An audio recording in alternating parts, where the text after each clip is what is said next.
Of course, catching falling airliners is one thing, but time travel is something else entirely.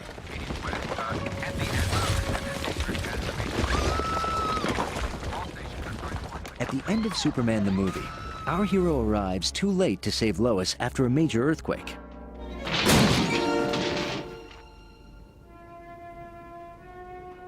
But the Man of Steel has an ace up his super sleeve. He turns back time by reversing the rotation of the planet.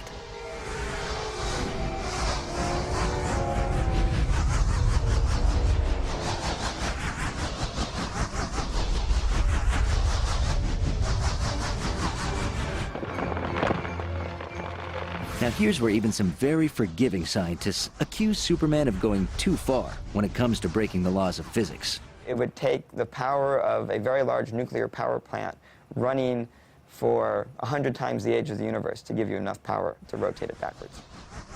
Unfortunately, even if you could reverse the Earth's rotation, that wouldn't reverse time.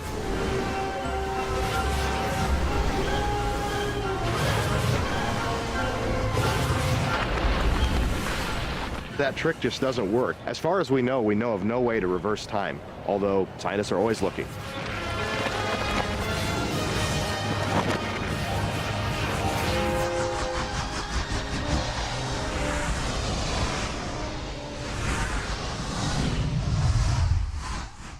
Doing any research in real science would have been a detriment to the creative process. We had Superman turning the world backwards. Now, I'm science knowledgeable enough to know we'd all fly off into space and there would be total destruction of the world. But if we say the world can go backwards, then the world can turn backwards. There's telephone poles falling all over the road. I'm almost killed, and to top the whole thing off, this stupid car runs out of gas. I'm sorry about that, Lois. But I've been kind of busy for a while. Okay, so maybe Superman's taken a few liberties with scientific fact over the years. But there's one amazing time he was so right on the money, the US government actually stepped in and covered it up. During World War II, newspaper strips showed the Man of Steel fighting evil scientists who'd done the seemingly impossible. They'd split the atom in order to create an atomic bomb. The strip ran just as scientists on the top secret Manhattan Project were at work on the real thing. The fellows at the project were flipping out because they're opening up their morning newspaper over their coffee and there's Superman dealing with something that they're dealing with in a secret lab deep under the Nevada desert. And so the feds came to the offices and said, you know, we kind of need you to put this on the shelf for a while because you're so much on the cutting edge of technology that this is a national security risk. By now, it should be obvious that Superman has no shortage of superpowers. But don't forget, he's also got one big weakness. One that has a fascinating real-life parallel right here on Earth.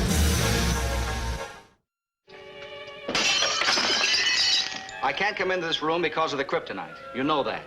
Jimmy, I want you to try and kick it into the fireplace.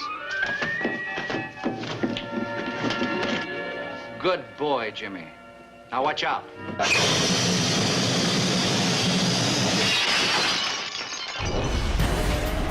Luckily for any writer who has to put conflict in a Superman story, there's one thing that can bring the Man of Steel to his knees. Kryptonite, a radioactive piece of Superman's home planet.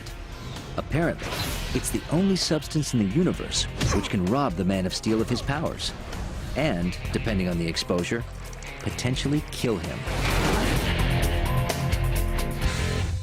It immediately puts him back on Krypton, where people don't fly, people don't have super strength. It makes him just like us. Kryptonite basically brings him back to zero, and therefore vulnerable to everything, which is a problem if you're supposedly super, because then being normal all over again kind of sucks. So, but there are multiple types of kryptonite, and they all have different effects on him. There's the normal green kryptonite, there's red kryptonite. Some of them affect him psychologically, others affect him physically, and it's because it's the radiation from his own planet that really throws a monkey wrench in his whole system. But what makes a little chunk of meteor from Krypton so dangerous? It's deadly. To him. And why doesn't it affect the rest of us? Perhaps kryptonite emits radiation in a wavelength band that's just unhealthy for Superman, just like uranium and radium do for us, as we can see in this Geiger counter right here. Every beep we hear is a cosmic ray that is scrambling my DNA as we speak. 1 or 2 beeps aren't going to harm us. If I brought this near a radioactive source like radium or uranium, this thing would go mad. Of course, a little radiation in a controlled environment can be a good thing. Just think of microwave ovens. But too much radiation can be deadly.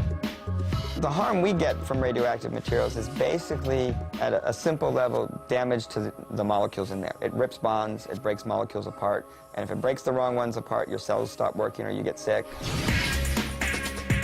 But unlike radioactive materials on Earth, kryptonite doesn't take years or even days to hurt Superman. Its effects are instantaneous. Dad, I'm feeling kind of strange. The reason kryptonite affects him so quickly, from a writer's standpoint, is because I don't have 22 pages to sit around watching him slowly turn green. I really want that dramatic impact right off the bat. But of all his amazing abilities, Superman does have one superpower you won't find in the comic books or on screen. It's the power he's had for over 60 years to get readers and audiences interested in the concepts of science.